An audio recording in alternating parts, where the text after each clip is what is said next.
The Clark County Education Association has voted to take work action and wants to get the governor involved as contract negotiations with the district have failed. Union members voted Saturday to no longer work past their contracted 7-hour, 11-minute school day. Fox 5's Shana Kalafi spoke to CCEA about how this could impact students at CCSD.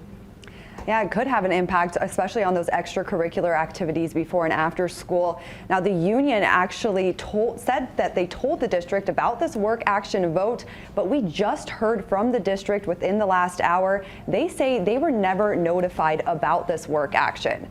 Now, the union was asking for 10% and 8% raises for the teachers in this 2-year contract, but the district's latest offer fell short of those numbers. So now the CCEA is trying other avenues to get their message across.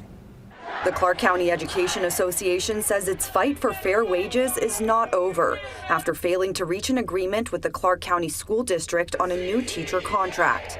The teachers union met Saturday to discuss its next move. We didn't have, obviously, a contract in front of them to vote and ratify on, but they essentially said, look, moving forward, we're going to work to our contract. CCEA members voting to take work action, refusing to work past their contracted 7-hour, 11-minute day, which the union says could affect before and after school activities for students.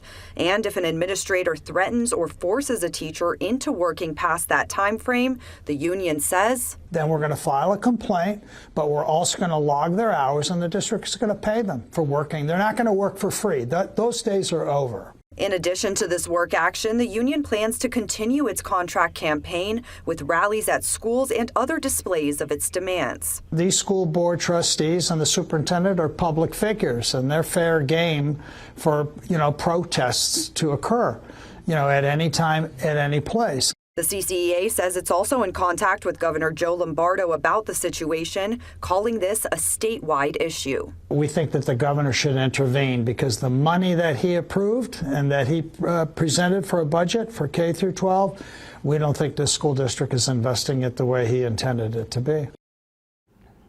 Now here's that full statement from CCSD that we got just in the last hour. They say, quote, the district has not been informed by the CCEA that its members are engaging in any work actions.